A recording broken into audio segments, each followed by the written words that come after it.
Comment ça les amis? Aujourd'hui c'est l'heure du bilan, et oui, après combien? 56 jours sur ce pays, les Philippines. Bien, quand je regarde en arrière, ça fait loin. Je suis arrivé le 28 janvier, 29, et voilà, reparti le 26 mars. Donc j'ai pas mal vadrouillé, et du coup pour ce bilan, je vais commencer par l'itinéraire.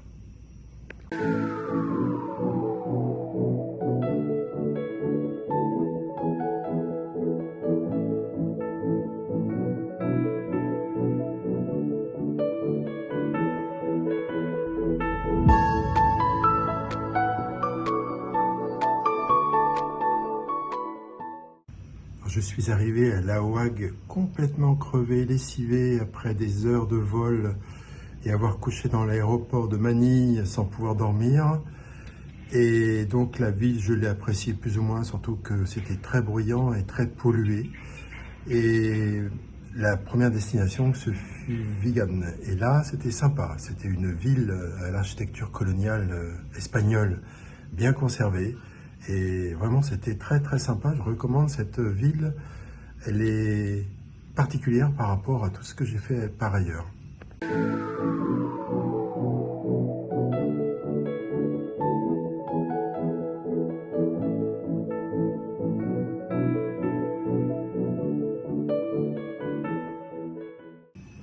Ensuite, ce fut Baguio, ville sympa, dans les montagnes. Du coup, il fait frais. Et quand il fait beau, quand on est à l'ombre, on a froid presque. Et quand on est au soleil, on a trop chaud. Bref, c'est là où j'ai attrapé la crève encore, ma première. Et c'était la ville aussi, quand j'y suis allé, où j'ai pris 2 bus pour y aller. Et dans le premier bus, j'ai oublié mon sac à dos. Faut le faire. Du coup, je l'ai récupéré, mais bon, c'était une petite frayeur. Voilà, donc Baguio, c'est pas mal, hein, je recommande. Il y a des choses à voir, il faut voir le vlog qui concerne.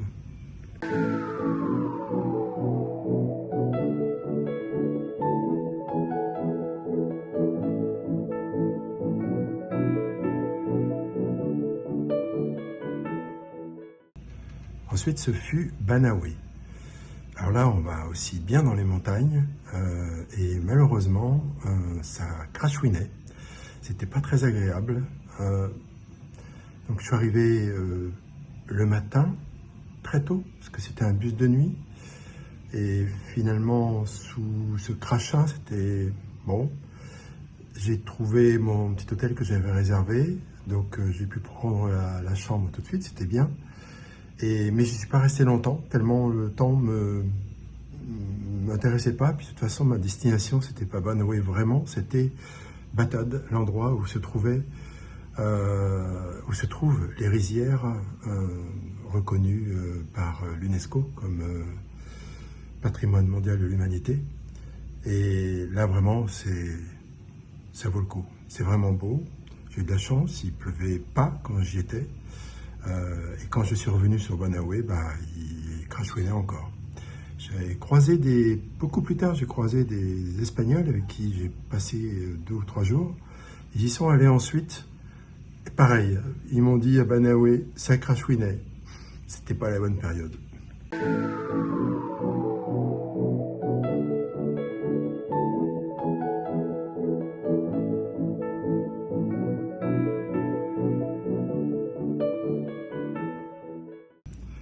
À Batad, j'étais dans un petit lodge qui était vraiment très sympa. J'ai expérimenté pour la première fois mon drone en version live et j'avais pas fait attention. Enfin, j'ai vu que j'avais pas assez de batterie, mais bon. Elle est revenue difficilement et heureusement il y avait un local qui avait vu qu'elle allait se cracher et est allé la rattraper, m'a donné, il n'y avait aucun dommage, c'est super. Donc c'était ma première expérience avec le drone. Par contre, ça fait d'assez belles images, c'est vrai, super.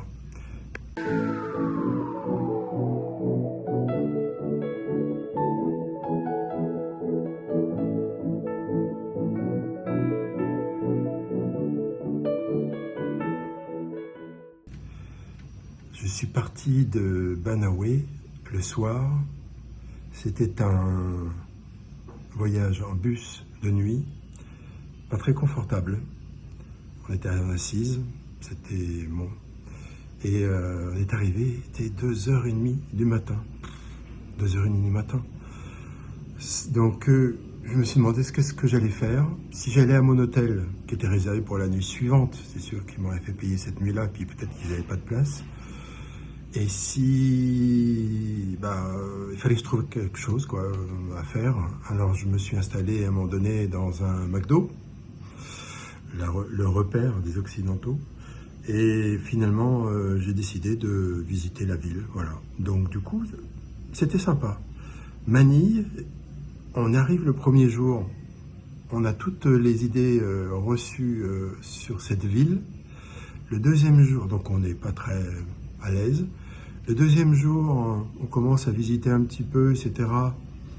Ça va un petit peu mieux. Le troisième jour, on prend le métro comme si on allait au boulot, etc. C'était tranquille. Je suis resté 5 jours, je crois. 4 jours, alors là, j'étais chez moi. Et le cinquième jour, voilà, c'était ma ville.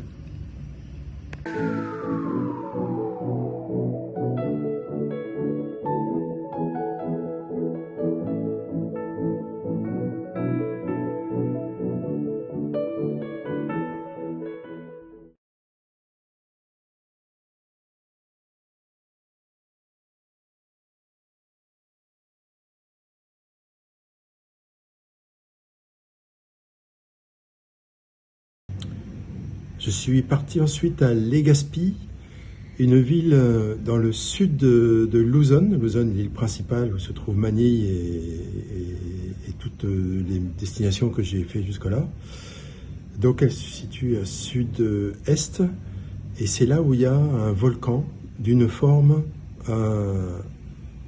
comment on dit ça, idéale, bref, un cône parfait. Et finalement, je ne l'ai jamais vu complet, parce qu'il a toujours quelques nuages autour. Mais la ville était sympa, petit marché, calme, quasiment pas de touristes. Enfin, quand je dis quasiment pas, j'en ai pas vu. Occidentaux, je parle. Bien sûr, il y a des touristes locaux.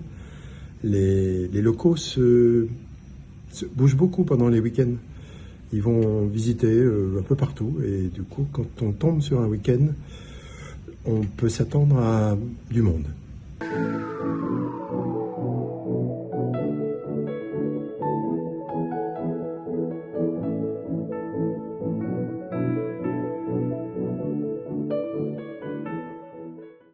Ensuite, parti pour Donsol.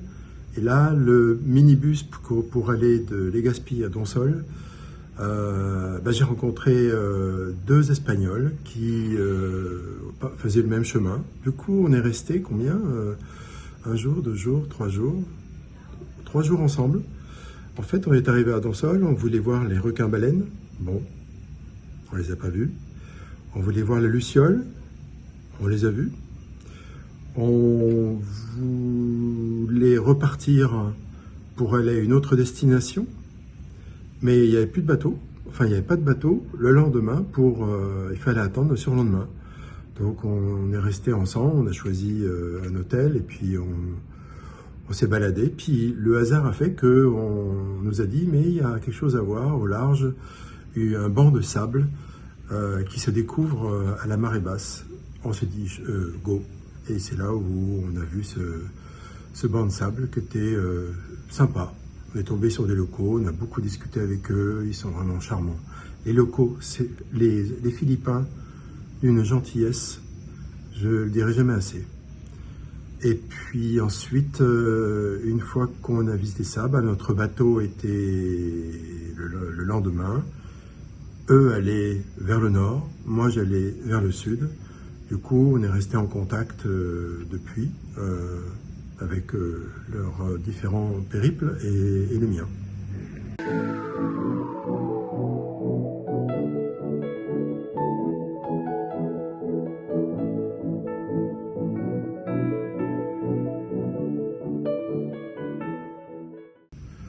Ensuite, je suis allé à Masbate. En fait, c'était pas ma destination que je voulais aller à Tacloban. L'embêtant, c'est que pour aller d'un endroit à un autre, ce sont des multitudes d'îles, c'est un archipel, les Philippines. Tous les bateaux vont pas là où on voudrait qu'on aille, donc il faut faire des étapes. Donc je suis passé par Masbate,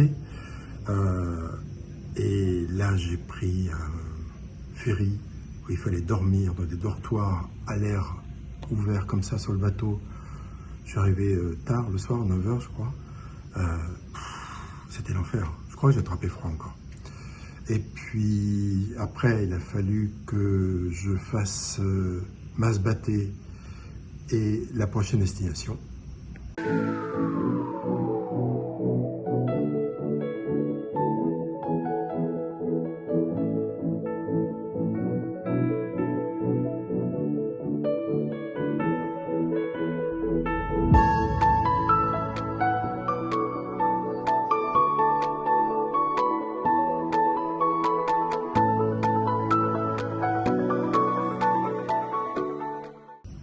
Et la prochaine destination, c'était Calbayog. Juste une étape qui me permettait d'aller à Tacloban.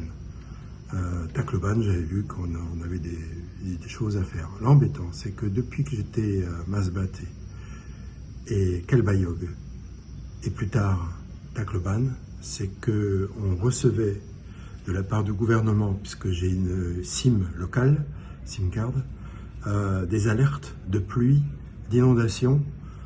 Et effectivement, le temps était pourri. Oh, j'aspirais du soleil. Donc du coup, j'ai commencé à me dire, il va falloir peut-être que je change l'itinéraire qui était un petit peu, voilà, pas fixé jusque-là.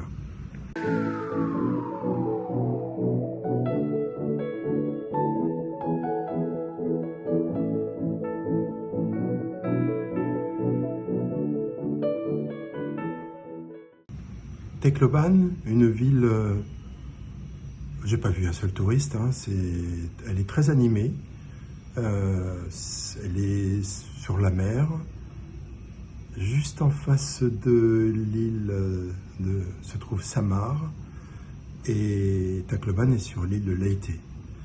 Ces deux îles sont fréquemment percutées par des typhons. Quand les typhons arrivent sur les Philippines, ils arrivent par l'est. Et ce sont deux îles qui sont justement à l'est. Et elle a été ravagée lors du typhon, alors je ne me rappelle plus comment il s'appelle, en 2014 je crois. Bref, c'était une ville qui avait l'air toute vieille, alors qu'en fait elle n'est pas si vieille que ça, puisqu'ils ont tout reconstruire. Mais bon, ils reconstruisent à la va-vite. Il y a eu un autre typhon 2 ans juste avant, là, et c'est pareil, ils ont une résilience incroyable, ils rebâtissent et la vie continue.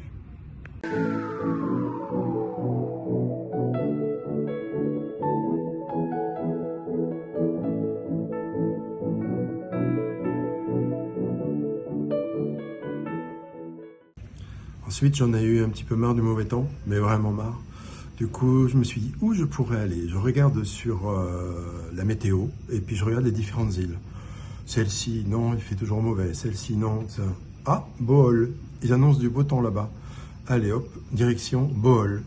Et j'ai pris donc un ferry. Je suis arrivé au nord de Bohol, une petite ville sans grand intérêt, mais au moins on voit la population locale. Il faisait beau, j'étais bien. J'ai passé une nuit là-bas.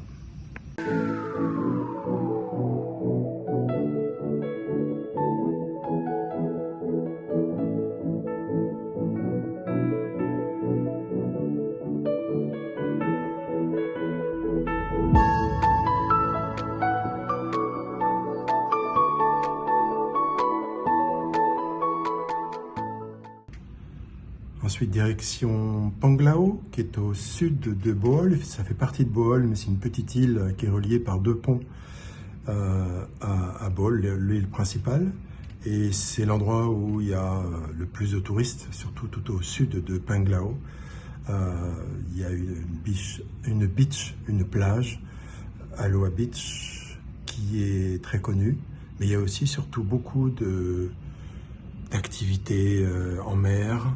Il y a à Bohol les Chocolate Hills qu'il faut aller voir, les tarsiers, les plus petits primates au monde, et puis se balader en scooter, c'est très très sympa.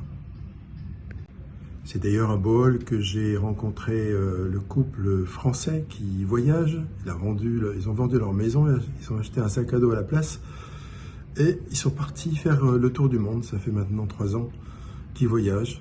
Et ils reviennent de temps en temps en France, mais pour quelques semaines, et puis hop, ils repartent. Et du coup, je suis resté un petit peu avec eux pendant Il y a une rivière, la Lobok River, sur laquelle ils font des croisières. Et on s'est croisés là, ils n'avaient pas forcément l'intention de la faire. Moi, je comptais la faire, et du coup, hop, je les ai embarqués. C'était très sympa, on a beaucoup discuté, et puis on a pris plaisir à se connaître. Du coup, on a pris les coordonnées et on s'est retrouvés un peu plus tard à Molbol. Alors, je suis parti en direction de Dumaguete depuis Bohol. Alors, le couple français, eux, allaient directement à une autre ville, Dumaguete, et moi, je voulais voir Sequior. Et effectivement, j'ai bien fait, c'était super. L'île de Sequior, je la recommande, elle est très agréable. Loue un scooter, on se balade dans l'île. Il y a une rivière souterraine à voir, il y a des cascades, une plage avec un coucher de soleil magnifique, un arbre majestueux auquel on peut baigner les pieds avec les poissons qui nous bouffent les peaux mortes. Non, une belle expérience.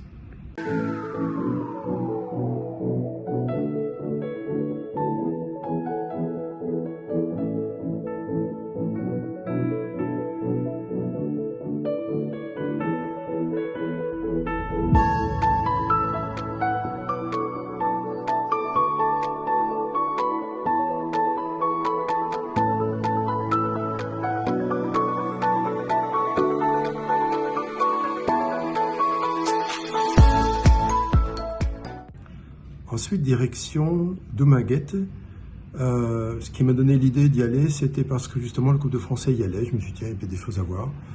Et finalement, Dumaguete, c'est une ville très connue pour ses universités. Elles sont reconnues de façon internationale. Donc, c'est des grandes écoles. Donc, bon, voilà. Mais bon, d'un point de vue touristique, il n'y avait pas grand-chose à voir. Alors j'ai quand même été voir un lac dans un cratère, mais c'était pas folichon. J'ai été voir une ville, Valencia, qui était au bord de la montagne, et c'était sympa. Une belle balade à pied. Et puis je voulais aller voir un banc de sable encore plus grand que celui que j'avais vu précédemment là. Et finalement, arrivé là-bas, c'était la mer haute. Marée haute, donc c'est pas possible de voir ça si la marée est haute puisqu'elle est recouverte, ce banc de sable est recouvert. Donc déception, retour à mon hôtel.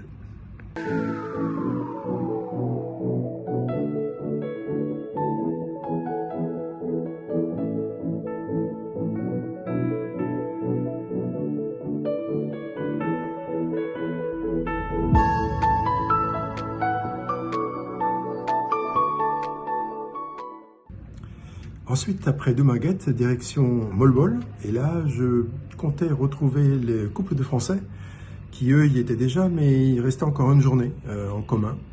Du coup, je suis arrivé, on a discuté, on a pris un pot. Mon anniversaire était il y a peu de jours et le sien aussi, à Bruno, il s'appelle, et puis Marie-France. Et finalement, bon, c'était très sympa. Le lendemain, on est resté aussi. Moi, j'ai été voir le banc de sardines.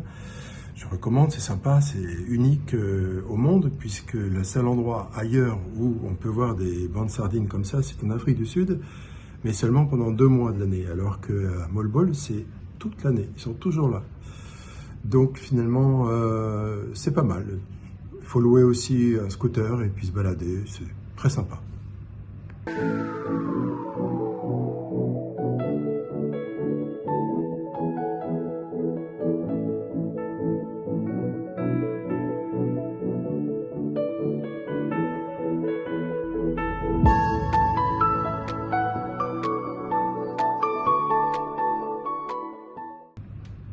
Je suis parti ensuite à Coronne.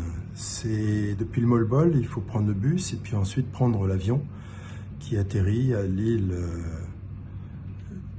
qui s'appelle pas Coronne, elle, mais bon, là où il y a la ville de Coronne City.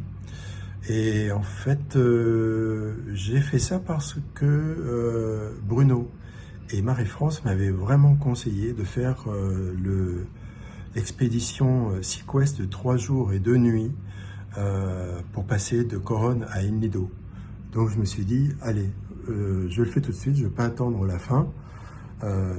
Et c'est ce que j'ai fait. Donc du coup, Coronne, déjà, le premier jour que je suis arrivé, j'ai visité un petit peu, j'ai loué une moto, voilà, il y a aussi des eaux, comment ça s'appelle, des sources d'eau chaude à aller voir. Et puis surtout des tours. Il y a le tour A, B, C, D. Vous choisissez votre tour, ça s'appelle d'île en île, Iceland Hopping.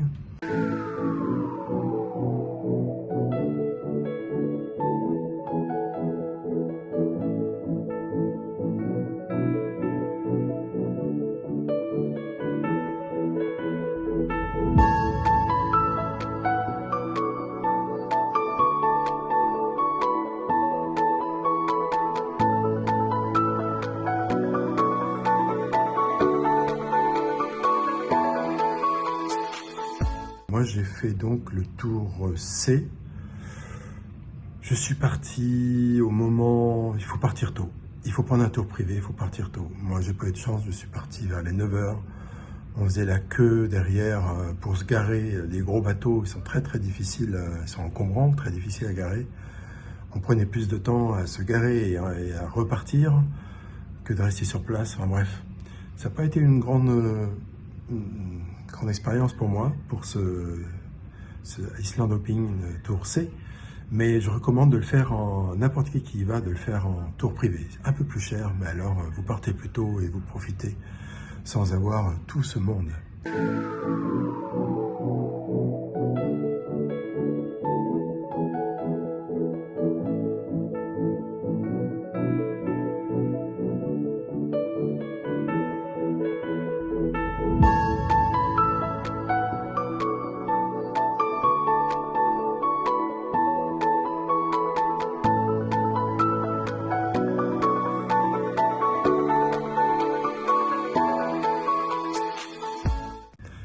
Ensuite, c'est là que je suis parti pour 3 jours, 2 nuits en expédition pour partir de Coronne jusqu'à El Nido. Ce fut une agréable surprise. Il faut tomber sur une bonne équipe, hein. C'est-à-dire que nous, ils ont un petit peu surchargé, hein. Je crois que c'était un bateau de 25, on était 30. Quand on mangeait, on n'était pas tous assis. C'est la seule chose que je regrette. Par contre, tous les gens étaient sympas. Il y avait pas mal d'anglais qui ont mis de l'ambiance et d'anglaises. Et il y avait des Allemands, Hollandais et puis quelques Français. Donc on est resté ensuite à se connaître quand on était à El Nido, à continuer à faire des choses ensemble.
Lido, puisque on était sur place, bon déjà une première journée de visite comme ça avec le scooter, voir les différentes plages qui sont assez connues dans le coin. Et puis le lendemain, avec les Français, on a fait un tour privé, le Iceland Hopping Tour C. Et c'était super parce qu'on est parti tôt. On a vu la Hidden Beach et la Secret Beach. Les autres arrêts étaient moins bien, mais cela était vraiment bien parce qu'on est arrivé, il n'y avait personne. Pour la première Secret Beach, on est arrivé, c'était super, il y avait des gens, ils partaient, donc on l'a eu pour nous tout seuls pendant un petit bout de temps. Et puis après, il y a, je crois que ce sont des Espagnols, qui sont arrivés, et là, ils étaient en groupe, ça gueulait, etc. Enfin bref. On a eu de la chance de la voir pour nous tout seuls pendant quelques temps. Et puis la Hidden Beach, alors là, c'était le pied, on est resté longtemps tout seul, et juste à temps avant qu'un groupe arrive.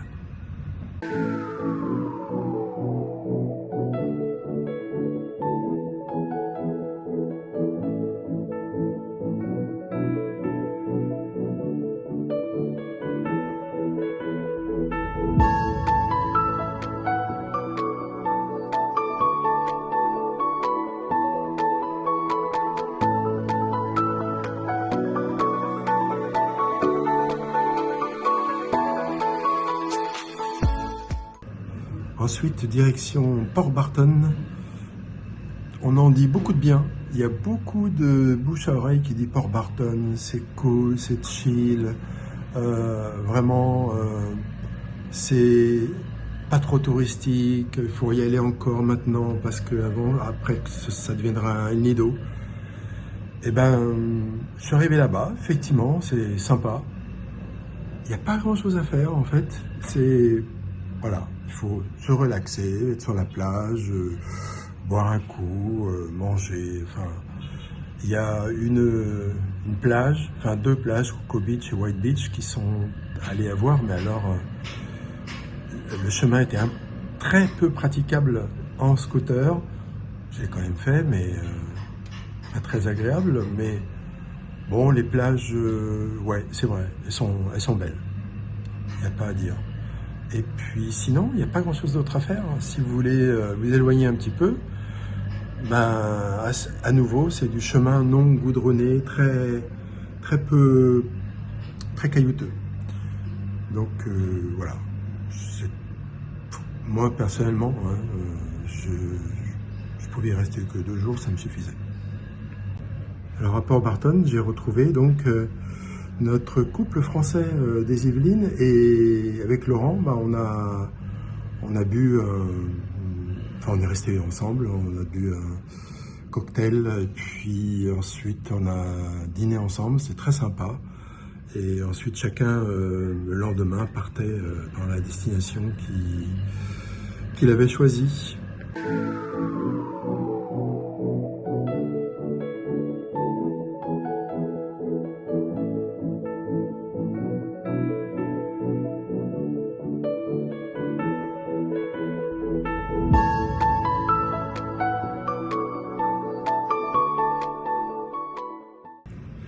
Après Port Barton, je voulais aller à Davao. En fait, je voulais aller sur l'île de Mindanao, la 2e plus grande île de l'archipel des Philippines. Mais c'est pas très facile pour y aller par la mer. C'est pas simple, il faut toujours passer par Cebu.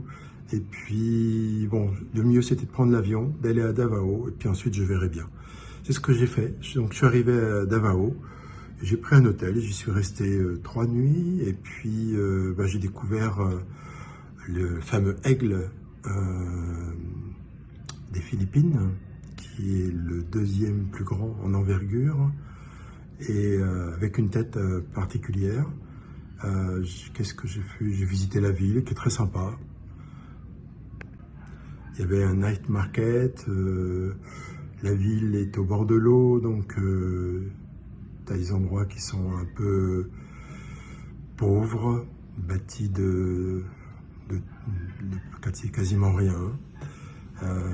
Mais voilà, c'était intéressant justement à découvrir.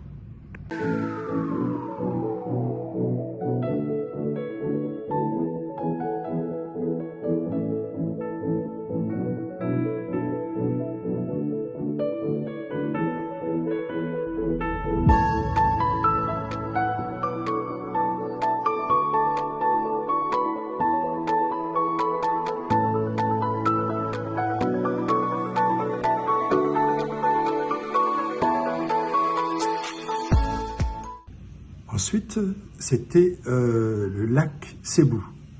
Pourquoi le lac Cebu?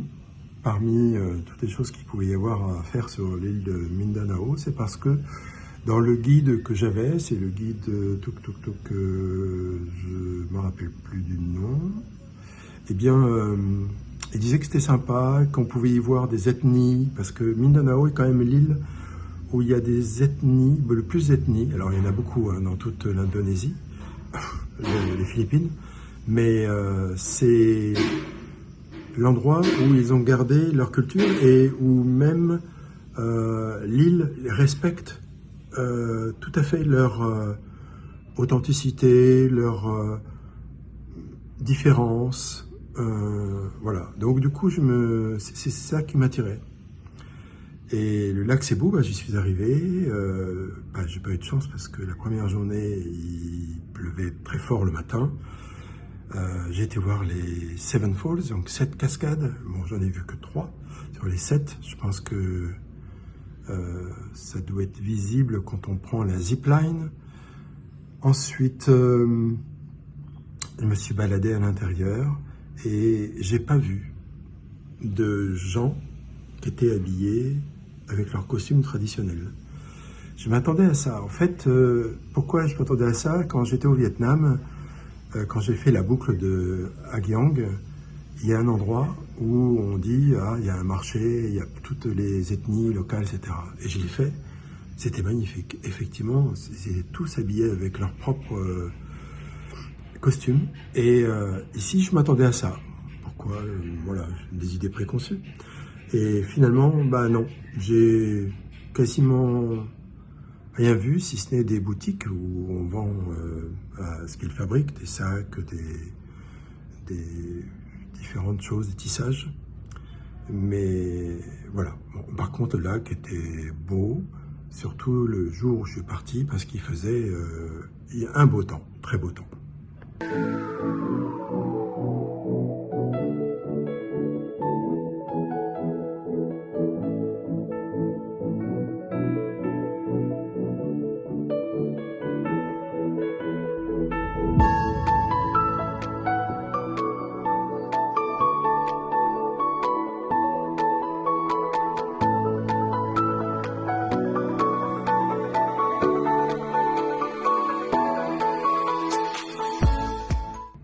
Il me restait encore peu de jours et du coup j'ai décidé de revenir sur General Santos. La ville m'avait semblé bien quand j'étais passé en bus et je m'étais dit tiens, ce serait un truc à découvrir. Et effectivement, là j'ai fait déjà une demi-journée hier à visiter, c'était sympa. Aujourd'hui, j'ai visité ce matin, j'ai été voir tout ce qui se passait autour, notamment dans les accès un peu moins riches, un peu plus pauvres. Et voilà, donc une ville qui a un essor économique très fort depuis déjà les années 50, 1950, et qui continue de progresser. Et donc, dans les années à venir, les classes moyennes vont augmenter, les pauvres vont devenir un peu moins pauvres. Enfin, voilà, c'est ce qu'on appelle le ruissellement. Et bon, peut-être qu'en revenant dans 10 ans, ça aura bien changé ici.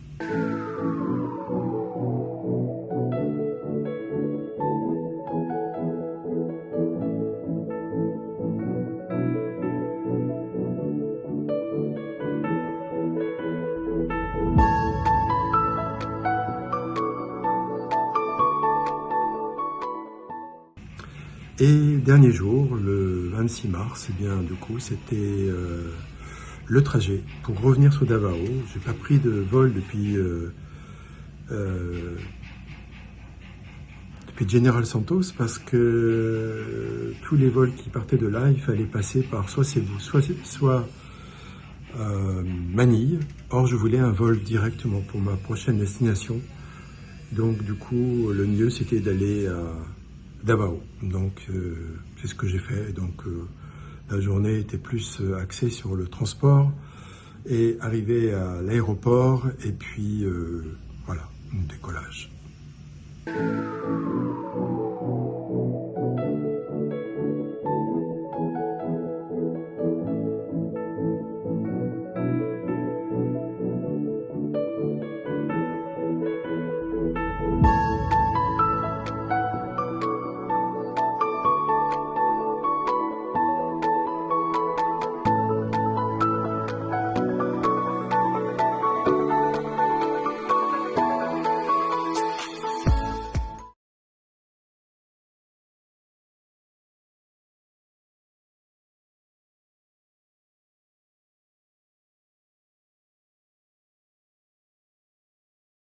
Passons maintenant à la partie budget. Alors j'ai ma petite fiche quand même devant moi parce que...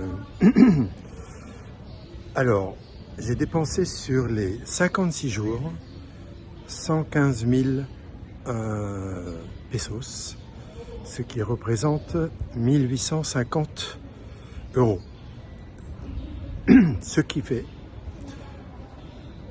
une moyenne de 33 euros par jour.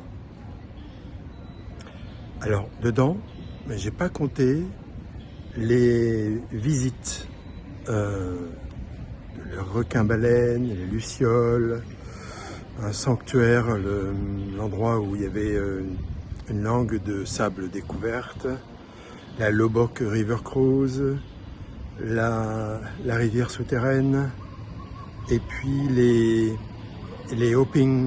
Island Hopping Tour. Je les compterai plus tard, mais disons que si je devais les compter, le total, ça ferait 40,71 € par jour. Donc j'ai mis ça en option parce que après vous faites, ceux qui viennent ici font un peu comme ils veulent. Ils en font pas. Moi j'en ai pris un qui était 3 jours et 2 nuits. Bon, celui-là m'a été offert en cadeau d'anniversaire, mais il coûte quand même la bagatelle de 295 €. Donc tout le monde ne va pas le faire.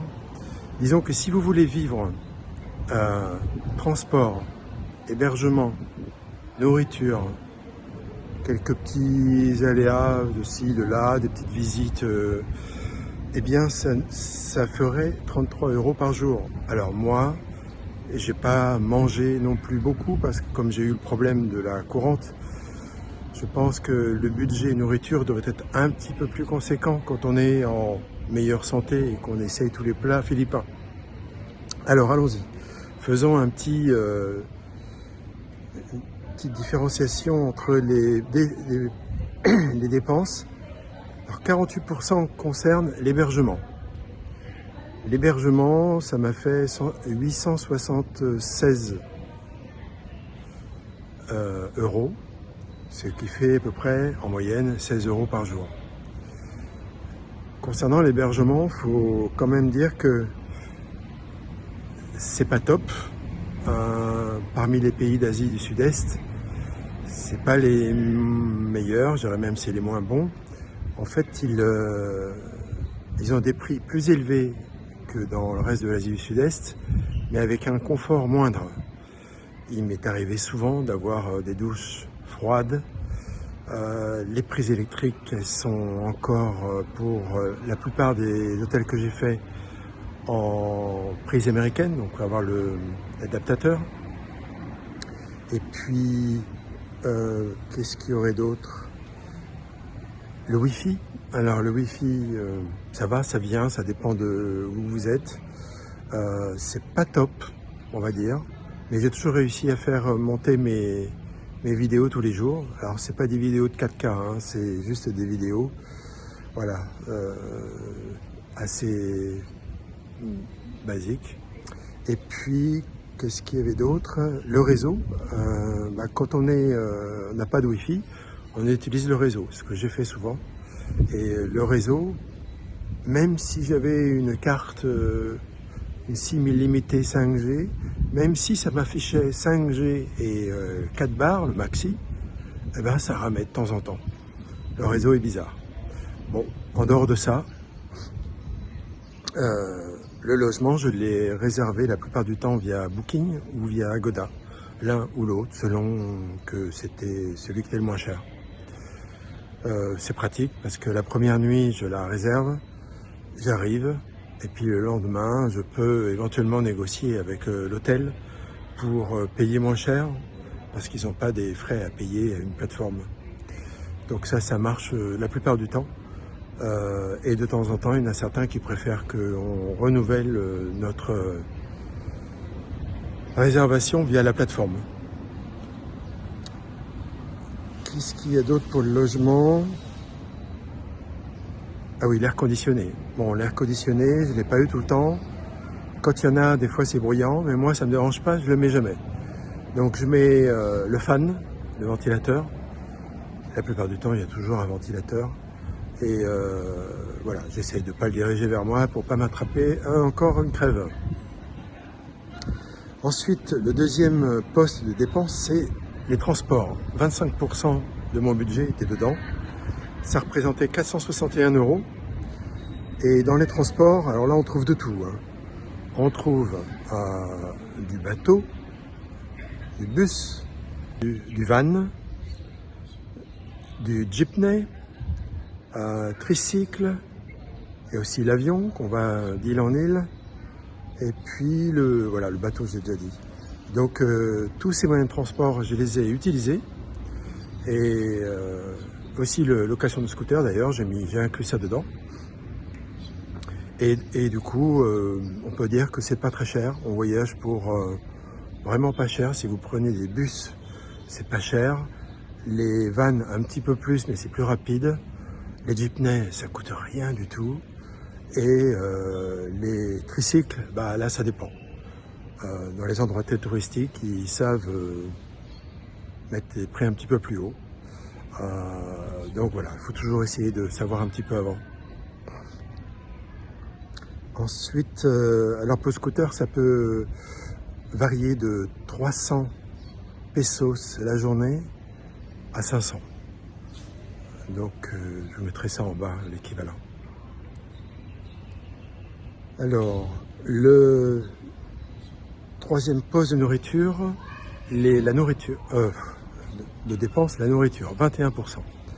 Ce que ça représente, c'est 387 €. Alors, comme je disais, j'aurais pu dépenser plus si j'avais été, mon estomac avait été plus solide. Ça n'a pas été le cas, c'est la première fois que ça m'arrive depuis que je voyage intensément. Et bon, je ne sais pas ce qui s'est passé cette année. Bon. En tout cas, je me suis nourri beaucoup de street food. Et de temps en temps, j'allais dans les McDo quand j'étais vraiment mal et que je prenais coca, du riz et puis quasiment rien à côté.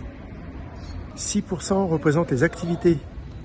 Ce qu'on appelle activité, c'est le reste, le divers. Donc activités, j'en ai eu pour 21 €. C'est des petites activités diverses comme ça pour aller voir par exemple le parc des Aigles ou des petites choses qui coûtent pas cher. Donc tout ce qui permet de visiter d'un intérêt touristique. Et puis j'ai aussi la blanchisserie. Alors j'étais voir donc des laundries. J'en ai eu pour 8,13 € pour l'ensemble des 56 jours. Et qu'est-ce que j'ai pu faire d'autre? Oui, j'ai acheté un déodorant, j'ai acheté 2 fois des rasoirs, j'ai acheté de bricoles. Donc, oui, un antiseptique, j'ai acheté anti-moustique. Bref, tout ça, je mets ça dedans. Donc, ça représente 46 €. Et puis, ne pas oublier la carte SIM qui me permet en illimité pendant 2 mois d'avoir bénéficié d'Internet. Et du coup, c'était 24 €, donc 12 € chaque mois. Alors, l'aspect retrait d'argent, on utilise des distributeurs d'argent. L'embêtant, c'est qu'ils sont limités à 100 000, à 10 000 plutôt, pesos, ce qui ne représente pas franchement beaucoup. Et si vous voulez retirer plus, il faut faire autant de retraits. À chaque retrait, ils font payer des frais. Ça représente à peu près 4,10 €. Ce qui n'est pas à la longue, ce qui peut être un peu pénalisant parce que ils en profitent bien. J'ai trouvé la solution, j'avais été voir sur des vlogs, c'est Remitly. Donc Remitly, vous avez une appli, vous dites combien vous comptez mettre sur ce que vous voulez retirer en fait, et vous le faites de votre banque à vous-même. Et ensuite, vous pointez à l'un des lieux où on peut recevoir cet argent. Ils sont nombreux. Et là, ils vous demandent votre passeport parce que vous êtes le destinataire. Donc, le passeport, quelques petits papiers à remplir, c'est vite fait. Et puis, hop, ils vous donnent l'intégralité de de l'argent que vous avez demandé en monnaie locale. Le taux de change est le plus près du taux bancaire. Et quand vous le faites la première fois, c'est gratuit, il n'y a pas de frais. Quand vous le faites la deuxième fois, les autres fois, c'est 2,99 € à chaque fois. Donc si vous prenez des gros montants, ça revient pas grand-chose. Maintenant, j'en viens aux dépenses touristiques importantes. Les requins-baleines à Donsol, c'était 1300, incluant la taxe locale d'environnement. 1300 pesos, ce qui fait 21 €. Les lucioles, ça représentait 8 €, toujours à Donsol. Ensuite, à Masgat, j'ai été sur une langue de sable qui se découvrait à la marée basse. Ça, c'était donc 3,70 €. Bon, d'accord, c'était pas des masses. Le Lobok Cruise River sur l'île de Bohol, ça m'a coûté 800 pesos, ça fait 13 €. Là, c'était quand même super, hein, parce que c'est une croisière avec déjeuner à bord. Et le déjeuner est très bon, vraiment. Si vous voulez goûter différents plats philippins, c'est vraiment l'idéal. Ensuite, c'est là où j'ai rencontré le couple français, Bruno et Marie-France, avec qui je suis resté en contact. Ensuite, il y a eu Siquijor. Alors Siquijor, il y a eu la fameuse rivière souterraine, pour laquelle d'ailleurs j'ai perdu l'utilité de ma iWatch. Elle n'a pas supporté de prendre un peu l'eau. Et ça m'a coûté 450, donc ça fait 7,20 €. Et ensuite, à Coronne, ce fut le One Day Trip Tour, là, le Island Hopping C. Et là, ça m'a coûté, je regarde, 27 €. C'était pas terrible. Là, je recommande encore, j'ai déjà dit, mais de prendre un tour privé et de partir tôt. Et ensuite, il y a le Sequest Expedition. Là, c'était 3 jours, 2 nuits. C'était super. Vraiment, là, je recommande de le faire. Par contre, on était un peu trop nombreux. Je crois que je suis tombé vraiment début de la haute saison. Et là, c'était... Mais bon, le reste était vraiment super. La nourriture était excellente. Tout était bien. Ça a coûté quand même 295 €. Moi, ça m'a été offert pour mon cadet d'anniversaire. Mais pour tous ceux qui voudraient le faire, sachez que ça a un certain coût. Mais quelque part, vous n'avez pas d'hôtel à payer, vous n'avez pas de nourriture, tout est pris en charge. Pas de transport, rien. Donc vous divisez par 3, ça fait 100 € par jour. Ben voilà. Bon, moi, je suis à un budget de 30 € par jour, mais quelqu'un qui a un budget un petit peu au-dessus, ça compense largement. Ensuite, le dernier tour que j'ai fait, c'était à El Nido, donc encore un Island Hopping, tour C. Et là, c'était 57 €. Voilà. Donc voilà pour tous les attraits touristiques que vous pouvez ou pas prendre en plus de votre voyage. Donc, voilà, je crois que j'ai fait le tour de toutes les dépenses. Et maintenant, ce que je peux dire, c'est que les Philippines, en conclusion, c'est un pays qui m'a surpris, déjà par sa population, d'une gentillesse incroyable. J'ai été aussi surpris par la météo, pas toujours terrible, c'est pour ça qu'il a fallu à un moment donné que je change de direction parce que j'en avais un petit peu marre de la pluie. Et puis, donc, bien s'assurer que, voilà, mais bon, de nos jours, avec la météo n'est pas aussi certaine que ce qui est marqué dans les guides. Et qu'est-ce qu'il y a eu d'autre? Les transports, longs. Il faut prendre sa journée. C'est parfois bien organisé, parfois pas. Vous comptez sur un bateau, finalement, il n'y est pas. Pas toujours facile. Voilà. Et donc comptez bien une journée, on va dire, de perdu sur votre périple. Donc si vous voulez rester que 3 semaines, un mois, concentrez-vous sur 2, 3 îles et profitez bien de ces 3 îles. Ensuite, la nourriture. Alors la nourriture, ça a été une surprise. Je ne m'attendais pas à que ce soit bon. Et ça l'était. Je ne vais pas dire très bon, mais bon. Le Bicol Express, ça a été pour moi le top. Et mon dernier repas là que j'ai fait à General Santos hier soir, c'était super. Ah, c'était très très bon. Donc après la street food, bon, tout se ressemble. Au bout d'un certain temps, je veux dire, il y a quand même de la diversité, mais quand vous restez longtemps, forcément, vous tombez sur les mêmes plats. En plus, la street food, c'est souvent toujours le riz, l'œuf, et puis à côté de ça, ça va être soit du porc, soit du poulet, soit du poisson, soit...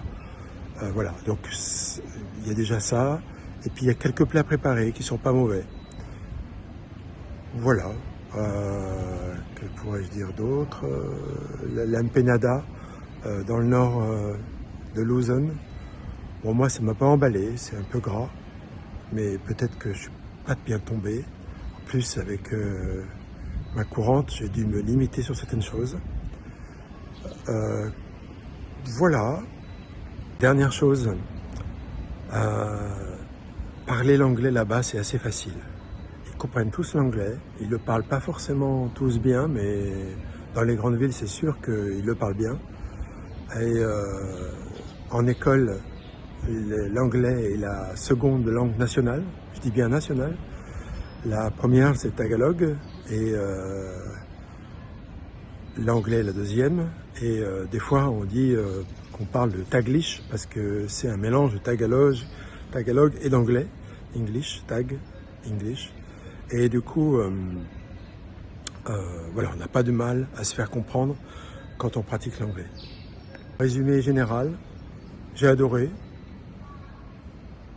Si je devais refaire, il y a des endroits que j'ai pas pu aller sur les 56 jours, mais c'est grand, c'est très très grand. Donc si je devais aller une autre fois, je prendrais un petit peu plus de temps sur Mindanao. Je regrette que la possibilité de louer des scooters n'existe pas là-bas, mais peut-être que ça viendra. Je me suis déjà renseigné pour savoir combien coûtait l'achat d'un scooter et après la revente. Ça peut être une option intéressante. Et sinon, il y a le nord de Luzon, tout au nord, j'ai pas été. Il y a d'aussi belles plages, donc c'est des trucs à voir aussi. Voilà, donc moi je vous dis, allez-y. L'insécurité, je ne l'ai pas ressenti. Les gens sont super sympas. Prenez votre temps, visitez, préparez bien les îles que vous voulez visiter, n'en choisissez pas trop. Et prévoyez, le budget ça dépend. Moi, disons 40 € par jour, tout inclus. Mais si vous préférez un petit peu plus de confort, tablez sur 60-70 € par jour. Voilà. Et je m'apprête maintenant, je suis dans l'aéroport et je m'apprête à prendre un avion en direction de ma prochaine destination. Alors, ça fut un plaisir d'être avec vous pendant ces 56 jours aux Philippines. Merci de tous vos commentaires et on se retrouve bientôt sous d'autres horizons. Ciao.